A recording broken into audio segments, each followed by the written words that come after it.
प्यारे विद्यार्थी, आपको यह सुनकर बहुत खुशी होगा कि आपका जो है ना मैट्रिक का रेट जो है ना रूटीन जारी हो गया है और 18 फरवरी वाला जो सैंपल पेपर है वो भी आ गया है। आप सभी को देखने के लिए मिल रहा है सैंपल पेपर। यही सैंपल पेपर से आपके बोर्ड का ओरिजिनल क्वेश्चन पेपर तैयार होने वाला है। तो आप सभी विद्यार्थी के लिए जो है ना बहुत जानकर खुशी होगी कि सबसे पहले तो 18 फरवरी का आपका मैथ का पेपर हो रहा है, उसके बाद 18 फरवरी वाला सैंपल पेपर भी आपके सामने आ गया है। तो प्यारे विद्यार्थी, जितने विद्यार्थी मैथ का पेपर देंगे 2026 में 18 फरवरी के, मैं आप सभी से यही रिक्वेस्ट करूंगा कि आज के इस क्लास को पूरे अंत तक देख कर ही जाइएगा पेपर देने। तो सभी विद्यार्थियों को मैं बता दूं कि जितने विद्यार्थी एग्जाम देने जा रहे हैं ना, उनके पास जो है ना ये 110 और 210 सेट कोड से पेपर रहने वाला है। जो प्रथम पाली वाले के लिए 110 और द्वितीय पाली वाले के लिए 210, कुल मिला के हिंदी जो है ना आपके मैथ के लिए समय 3 घंटा 15 मिनट का दिया जाएगा। और यह मैथ का पेपर जो होता है ना, कुल मिला के आप सभी को बता दें तो 138 क्वेश्चनों का होता है। और जिसमें आपको बता दें कि पहले सबसे खंड अ मिलेगा और खंड अ में वस्तुनिष्ठ प्रश्न संख्या रहने वाला है। और जिसमें 50 प्रश्नों का उत्तर आपको ओए मार्क में करना होगा, 50 नंबर मिलेगा प्रत्येक क्वेश्चनों को। तो जितने विद्यार्थी एग्जाम देने वाले हैं 18 फरवरी के, मैं आपसे एक ही रिक्वेस्ट करूंगा कि आज के इस क्लास को अंत तक देख लीजिए, चाहे आपके पास समय हो या नहीं हो। तो अगला क्वेश्चन यानी पहला क्वेश्चन आपके सामने है, 1/sin थीटा बराबर होता है। प्यारे विद्यार्थी, यह फॉर्मूला से पूछा गया है, 1/sin थीटा बराबर होता है। तो याद रख लीजिएगा कि ये कोसेक थीटा के बराबर होता है। किसके बराबर होता है? कोसेक थीटा के बराबर होता है। जैसे कि आप सभी को पढ़े होंगे कि कोसेक थीटा किसका उल्टा होता है? साइन के। तो sine theta into cosec theta का मान क्या पढ़े थे? 1 पढ़े थे। तो अगर हम कोसेक थीटा को निकालते हैं ना तो 1/sin थीटा हो जाता है। तो ऑप्शन आपका बी बिल्कुल सही उत्तर हो जाएगा। और सबसे खास बात यह है कि इस प्रश्न पेपर को जो है ना हम पूरे प्रश्नों को खूब अच्छे तरीका से हल कर करके आपको समझाएंगे। और जितने कमजोर या तेज विद्यार्थी है सभी विद्यार्थी को एक एक क्वेश्चन आपके दिमाग में बैठ जाएगा। 2 नंबर क्वेश्चन है, यदि 3 अल्फा बराबर 180 है तो कॉल अल्फा का मान क्या होगा? तो 3 अल्फा है तो अल्फा को अगर मान करें तो 180 के बटा में 3 आ जाएगा और ये 60 से कट गया। तो अब हमारे अल्फा के मान कितने आ गए? 60 डिग्री। तो कॉस अल्फा है यानी कॉस 60 डिग्री का मान क्या होगा? तो 1/2 हो जाएगा। तो यहां से भी प्यारे विद्यार्थी आपको फार्मूला ही पूछा गया है। तो फार्मूला अगर आप पूरे याद कर लेते हैं ना तो पेपर का लगभग आप 15 से 20 क्वेश्चन ऐसे ही बना लेंगे। तो 1/2 ऑप्शन सी में दिया हुआ है, बिल्कुल राइट उत्तर हो जाएगा। अगला क्वेश्चन देखिए, 3 नंबर प्रश्न है। आपको मैं एक बार चतुर्थांश के बारे में समझा दूंगा, आप लोग समझ जाइएगा।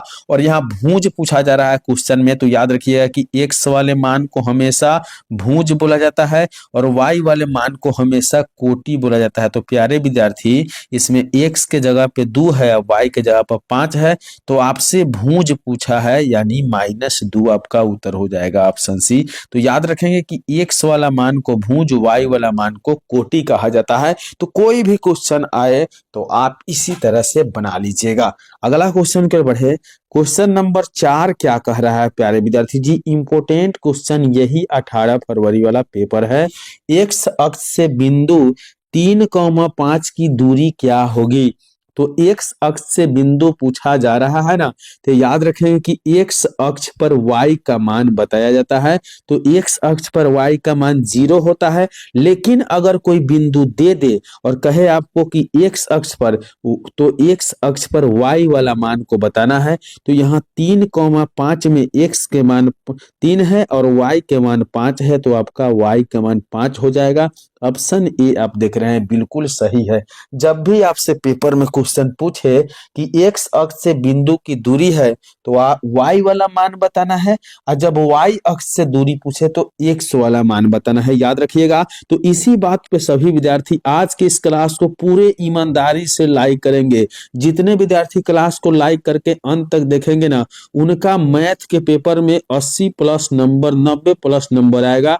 और जो विद्यार्थी क्लास करके लाइक करके नहीं जाएंगे ना, वे विद्यार्थी का नंबर समझिए कि फेल के बराबर हो जाएगा।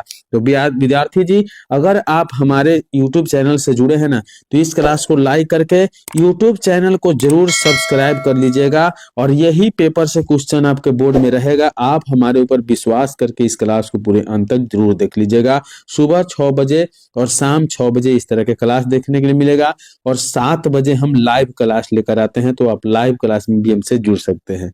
अगला क्वेश्चन दे रहा है 5 नंबर, ध्यान से देखेंगे। क्वेश्चन है कि सेक बी और कॉस बी का मान क्या होता है। तो विद्यार्थी जी, यह भी फॉर्मूला है, आप लोग जैसे साइन थीटा पढ़े हैं ना, उसी तरह से सेक थीटा का भी फॉर्मूला आता है कि sec theta into cos theta बराबर हमेशा 1 होता है। थीटा के मान बदल जाए तो कोई फर्क नहीं पड़ता है, बस थीटा बराबर होना चाहिए। अगर सेक 0 डिग्री रहे और यहाँ कोस 0 डिग्री रहे, फिर भी मान एक ही होता है, ठीक है ना। तो यहाँ मान क्या हो जाएगा, 1 हो जाएगा, क्योंकि दोनों का थीटा बी बी दिया हुआ है। तो 5 नंबर क्वेश्चन का भी सही उत्तर क्या होगा, 1 हो जाएगा, ऑप्शन डी राइट है। अगला क्वेश्चन को बढ़िए। प्रश्न 6 नंबर कहा है, यदि थीटा तथा पूरक कोण हो तो दोनों बराबर होगा। यह पूरक फार्मूला याद रखना है बाबू। साइन बदलता है कॉस में, तो कॉस कॉस में नहीं बदलता है, गलती हो जाएगा। सेक कॉसेक में बदलता है, ये वाला सही होगा। देखिए कैसे होगा, तो आप लोग पढ़े होइएगा पूरक फार्मूला में कि सेक 90 डिग्री माइनस थीटा बराबर कॉस थीटा होता है। क्या होता है बाबू, कोसेक थीटा होता है।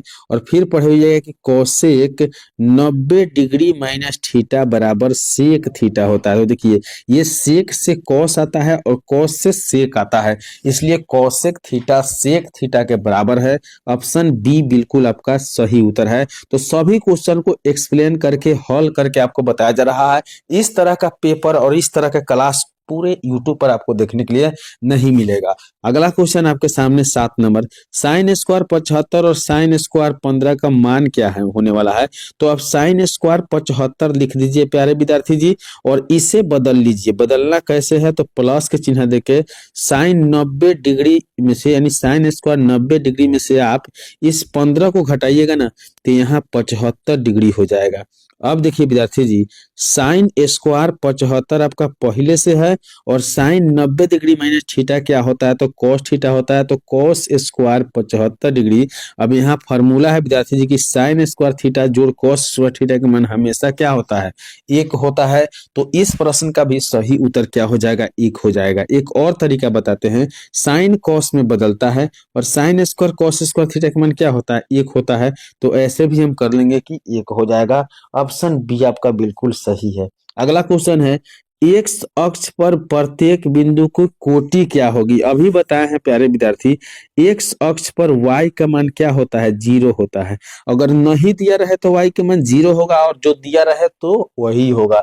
तो यहाँ कहा है कि एक्स अक्ष पर प्रत्येक बिंदु की कोटि क्या होती है, तो एक्स अक्ष पर y होता है, और y का मान कितना दिया हुआ है, तो 0, इसलिए इसका कोटि क्या हो जाएगा, 0 होगा। क्योंकि एक्स वाले को हम भुज कहते हैं और y वाले को हम क्या कहते हैं विद्यार्थी जी, तो कहेंगे सर की कोटि कहते हैं। तो एक एक प्रश्न को अच्छे तरीका से आपको समझा देंगे, तो कहीं से भी क्वेश्चन पूछा जाए तो आप हल करके आ जाइएगा।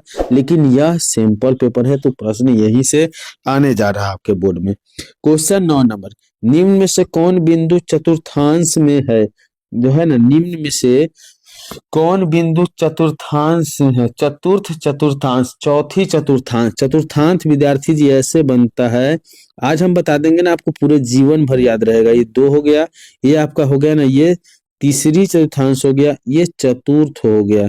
तो पहले वाला प्लस प्लस, दूसरे वाला माइनस प्लस, तीसरे वाला माइनस माइनस, चौथा है प्लस माइनस। यानी पहले वाला प्लस में और बाद वाला माइनस में। देखिए कहाँ है, पहले वाला प्लस में बाद वाला माइनस में, ये ऑप्शन डी में दिख रहा है।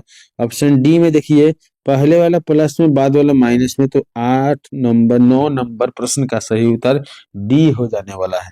अगला क्वेश्चन है आपके सामने, y अक्ष से बिंदु की दूरी क्या होगी।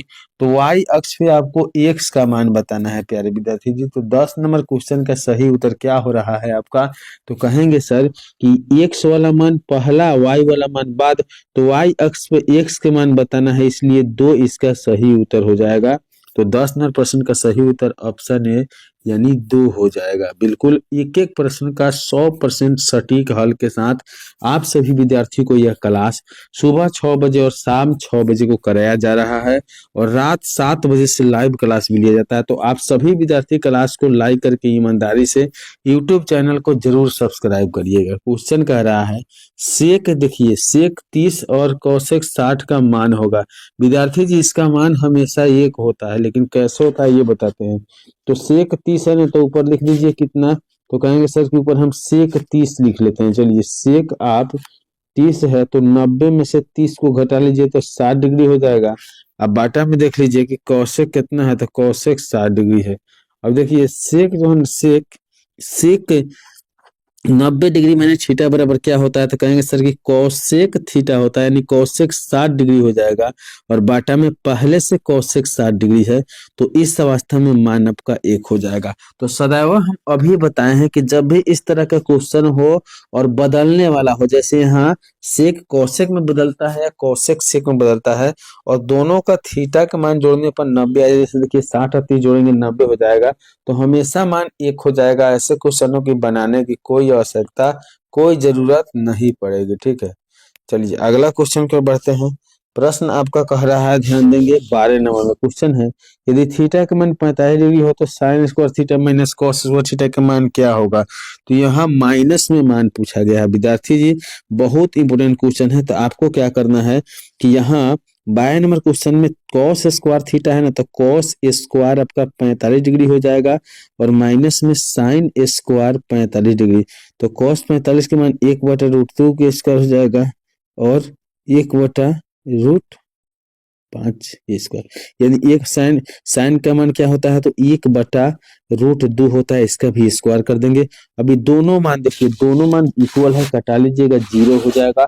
तो इस प्रश्न के 12 नंबर प्रश्न के ऑप्शन सी 0 उत्तर हो जाएगा, क्योंकि देखिए कॉस का भी मान होगा 45 का 1/√2 होगा और साइन 45 का भी मान 1/√2 होगा, तो दोनों एक जैसा सिमोल है तो 0 हो जाएगा। इसलिए 12 नंबर क्वेश्चन का सही उत्तर 0 होने वाला है। अगला क्वेश्चन के बढ़िए 13 नंबर प्रश्न क्या है, निम्न में किसका मान √2 के बराबर है। कौन है जो आपका √2 के बराबर है 13 नंबर क्वेश्चन में। बहुत इंपोर्टेंट क्वेश्चन है, तो कहेंगे सर कि 13 नंबर क्वेश्चन का जो सही उत्तर हो जाएगा ना √2, यानी अब देख लीजिए cos 45 का मान 1/√2 होता है, sin 30 का मान 1/2 होता है, तो ये cosec 45 का जो मान है ना यही √2 होगा, क्योंकि tan का 60 होता है तो √3 होता है। ठीक है, तो बात एक एक बात समझ के चलेंगे ना तो सभी प्रश्नों का हल कर सकते हैं। यानी इसका मान बाबू जो है ना, इसका मान √2 आता है, cosec 45 डिग्री का मान √2 आता है। अगला क्वेश्चन को बढ़िए, प्रश्न संख्या 15 क्या कह रहा है कि सूत्र इतना इतना को क्या कहते हैं। तो यह कौन सा सूत्र है M1H2 वाला, तो कहेंगे सर कि ये विभाजन सूत्र बोला जाता है, और विभाजन सूत्र को हम अंतः विभाजन सूत्र के नाम से भी जानते हैं, अंतः विभाजन सूत्र के नाम से भी जानते हैं। तो ऑप्शन आपका ये बिल्कुल सही उत्तर हो जाएगा। एक और सूत्र आपके सामने 16 नंबर है, मूल बिंदु से दूरी क्या होगा। तो मूल बिंदु से दूरी √x² plus y², √x² plus y², यानी ऑप्शन बी बिल्कुल सही उत्तर हो जाएगा। तो चलिए विद्यार्थी जी, आप जितने विद्यार्थी क्लास को देख रहे हैं ना, मैं आप सभी से हाथ जोड़कर रिक्वेस्ट कर रहा हूं कि इस क्लास को सबसे पहले तो आपको अंत तक देखना है, और सभी जितने विद्यार्थी देखेंगे सभी को लाइक करना है क्लास को, और सभी को यूट्यूब चैनल को सब्सक्राइब करना है, तभी आपका माँ सरस्वती जो है ना मैथ में 90+ नंबर लाएंगे। ठीक है ना, तो चलिए बाबू आगे बढ़ते हैं। क्वेश्चन क्या कह रहा है, निम्न में किसका गुणनफल एक परिमेय हो जाएगा। कौन गुना करने पर परिमेय हो जाएगा। तो पहले नंबर को गुना करेंगे तो 15 हो जाएगा, तो ये परिमेय नहीं है, क्योंकि रूट से बाहर होना चाहिए। यहाँ गुना करेंगे रूट में 8 दूनी 16 और 16 का वर्गमूल 4 हो जाएगा। तो यहाँ देख लीजिए, यहाँ ऑप्शन सी जो है ना बिल्कुल सही है, क्योंकि √2 से √8 में गुना करेंगे, रूट में 16 और 16 का वर्गमूल 4 होता है, और 4 कौन से संख्या में आते हैं, तो कहेंगे सर कि 4 आपका परिमेय संख्या में आता है, तो ऑप्शन सी को सही कर दीजिए। अगला क्वेश्चन 18 नंबर है, निम्न में कौन इसका अभाज्य गुणनखंड है। बहुत बार पूछा जाता है क्वेश्चन, और इस बार आपके पेपर में पूछ रहा है। तो 154 का गुणनखंड निकालिएगा ना, तो 2 से लगाइएगा तो 77 हो जाएगा विद्यार्थी जी, और उसके बाद में 7 से लगाइएगा ना तो 11 हो जाएगा, यानी 11 सतह 77 और 77 दूनी 154 होता है। तो ये आपका ऑप्शन डी जो देख रहे हैं ना, बिल्कुल 18 का सही उत्तर डी हो जाएगा। तो एक एक प्रश्नों को आपको सही तरीका से हल करके बताया जाता है। पूरे यूट्यूब पर इतना आसान तरीका से कोई मैथ नहीं पढ़ाएगा प्यारे विद्यार्थी जी। तो आप सभी विद्यार्थी क्लास को अंत तक करेंगे और यूट्यूब चैनल को जरूर सब्सक्राइब कीजिएगा। 19 नंबर क्वेश्चन है, निम्न में कौन द्विघात समीकरण है? द्विघात समीकरण बताना है। तो सबसे पहले आप रूट के अंदर जो चर देखते हैं ना, वे कोई बहुपदे नहीं होता है, समीकरण नहीं होता है। बाटा में चर देखते हैं, ये भी नहीं होता है। तो आपका सी खत्म हो जाएगा पहले ही। उसके बाद आपके पास बच गया क्या? तो बच गया आपके पास यहाँ, अब देखिए यहाँ एक्स स्क्वायर, यहाँ एक्स स्क्वायर है, बायां से दायां करेंगे तो ये कट जाएगा, तो ये भी नहीं होगा, ये भी गलत हो गया। यहाँ देखिए यहाँ भी वही हाल है, करने पर गुना कट जाने वाला है। लेकिन ऑप्शन डी में देखिए, ये जिसका घात 2 होता है ना, द्विघात बहुपद होता है, और ये पूर्ण द्विघात बहुपद के रूप में है। 2x स्क्वायर है प्लस 4 है प्लस x है, ठीक है। तो यहाँ 2 दिया हुआ है, तो ऑप्शन डी को बिल्कुल सही कर लीजिएगा। अगला क्वेश्चन को बढ़िए। प्रश्न कह रहा है आपसे 20 नंबर, यदि समीकरण इतना के मूल बराबर हो तो के का मान क्या होगा? तो मूल बराबर हो तो डी बराबर 0 होता है, यानी बी स्क्वायर माइनस 4ac बराबर 0 हो जाएगा, ठीक है। तो अब देखिए बराबर में हमें 0 लिख देना है। अब यहाँ b का मान क्या है? तो 3 के है, माइनस में 3 के का स्क्वायर है, माइनस 4 गुने a का मान कितना है? तो यहाँ 4 है, और c का मान कितना है? तो 3 है, ठीक है। तो आगे बढ़ते हैं, हल करते हैं इसे। क्या उत्तर हम लोगों को मिल रहा है, ध्यान दीजिएगा। तो 3 का के स्क्वायर हो जाएगा तो 9 के स्क्वायर हो जाएगा। अब बराबर में देख लीजिए, 4ac में 4 चौका 16, और 16 से 1 में गुना करेंगे तो 16 ये कितना हो जाएगा? 16 एकम 16 हो जाएगा, ठीक है विद्यार्थी जी।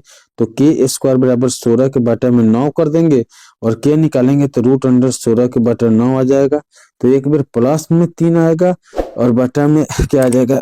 4/3 हो जाएगा, 4/3 प्लस में और माइनस में। तो 4/3 कहाँ है? प्लस और माइनस में, ऑप्शन डी में देख रहे हैं, ऑप्शन डी में है 4/3 प्लस में और माइनस में। अगला क्वेश्चन की ओर बढ़िए।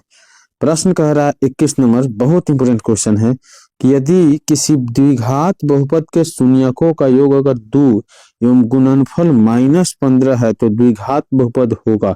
तो शून्यकों का योग देखिए, अब बहुपद होता है एक्स स्क्वायर माइनस अल्फा जो बीटा इंटू एक्स, और प्लस क्या होता है? अल्फा इंटू बीटा बराबर 0, ठीक है। एक बार और आप सभी को फॉर्मूला लिखकर बताना चाह रहे हैं, ये द्विघात सूत्र क्या होता है, एक बार और आप सभी को बताना चाह रहे हैं। क्वेश्चन क्या है, ध्यान दीजिएगा। क्वेश्चन में एक्स स्क्वायर माइनस अल्फा जो बीटा इंटू एक्स हो जाएगा, और प्लस अल्फा इंटू बीटा बराबर 0। अब ध्यान देंगे कि एक्स स्क्वायर, यानी एक्स स्क्वायर लिखना है, योगफल 2 दिया है तो माइनस में 2x हो जाएगा, और प्लस गुणनफल -15 दिया है तो माइनस में 15 कर लेंगे, बराबर में 0 हो जाएगा। अब अगला बढ़ेंगे step, x square minus 2x हो जाएगा, और माइनस में 15, यानी x square minus 2x minus 15 option C में मिल रहा है। तो 21 नंबर क्वेश्चन का सही उत्तर ऑप्शन सी हो जाएगा। अगला क्वेश्चन के बढ़ते हैं। 22 नंबर प्रश्न है बाबू, मैथ का एग्जाम जो है ना बहुत इंपॉर्टेंट होता है, और मैथ का जब भी क्लास कीजिए तो कम से कम 2 बार क्लास को जरूर देखिएगा। क्वेश्चन है, निम्न में कौन एपी में नहीं है? एपी में नहीं है ये बताना है आपको। क्वेश्चन नंबर 22 बहुत इंपॉर्टेंट है। तो यहाँ देख लीजिए, ये 16 में से 12 घटेगा 4, और यहाँ भी 20 में से 16 घटेगा 4, तो ये एपी में है। यहाँ भी एपी है, यहाँ भी एपी, ये वाला एपी में नहीं है, यानी 22 का बी सही है, क्योंकि 22 का बी सही है, पूछा है एपी नहीं है, तो जो नहीं है उसी को सही करेंगे ना, क्योंकि 2 के स्क्वायर 4 है, 5 के स्क्वायर 25, 7 के 49, इसका वर्ग अंतराल क्या है? सॉरी, इसका जो सारवा अंतर है ना, ये बराबर नहीं है, तो यही ऑप्शन बी सही हो जाएगा। अगला क्वेश्चन है, इसका निकालना है आपको सारवा अंतर। सारवा अंतर में देखिए, कोई दूसरा पद, यानी ये पहला पद है, ये दूसरा पद है, तो दूसरा पद √8 में से आपको √2 घटाना है। तो 8 का वर्गमूल करेंगे 4 गुने 2, और माइनस में √2 हो जाएगा। तो 4 का वर्गमूल 2 √2 हो जाएगा, और माइनस में √2, तो 2 √2 में 1 √2 घट जाएगा, तो 1 √2 बच गया। और 1 √2 कहाँ आपको ऑप्शन में दिया? देखिए ऑप्शन बी आपको दिखाई दे रहा है, बिल्कुल सही है। अगला क्वेश्चन है, डैश डैश एपी है तो एक्स का मान ज्ञात कीजिए। बहुत धनात्मक जो है ना, कह रहा है कि इतना इतना है तो एक्स का मान ज्ञात करना है। तो कोई भी पद जब एपी में होता है उसका सार्वंत्र बराबर होता है, तो डी बराबर क्या लिखेंगे, डी, यानी डी के मतलब है कि ए2 में से ए1, ए2 में से ए1 को घटाइए और दाहिना में ए3 में से ए2 को घटाइए। अब ए2 के मान 3 है, घटा लेंगे -6 -2 बराबर, देखिए ए3 के मान कितना है, तो ए3 के मान 4x है, 4x + 1 है, घटा लेंगे माइनस में 3x। अब देखिए 3 में से 2 घटेगा 1, यानी -x बराबर -1 बराबर आपका 4 में 3 घटेगा x + 1, तो यहाँ आएगा, तो x जो है ना x प्लस से, ठीक है। तो यहाँ क्या करेंगे कि x का x उतर गया है माइनस में, और 3 में से 2 घटाया तो माइनस में 1 है, और यहाँ देख लीजिए कि 4 में से 3 घटाया तो x बचा है। अब जैसे हम x को फ्री करेंगे ना, तो उधर वाला आएगा तो माइनस में 2x हो जाएगा, और बराबर में उधर जाएगा तो क्या हो जाएगा, 1 में से घटने वाला है ये माइनस प्लस, तो 2 हो जाएगा। यानी हम देखें तो कुल मिला के हमारे पास आंसर क्या आ रहा है 24 नंबर के, तो 24 नंबर का आंसर आ गया आपका ऑप्शन बी यानी 3 आ गया, ठीक है ना। तो इसी तरह से आप सभी प्रश्नों को हल करेंगे। उम्मीद करते हैं कि क्लास आपको बहुत अच्छा लगा हो। तो इस तरह क्लास देखने के लिए आप हमारे यूट्यूब चैनल से जरूर जुड़िएगा। मिलेंगे अगले क्लास में, तब तक के लिए विदा लेते हैं, बाय।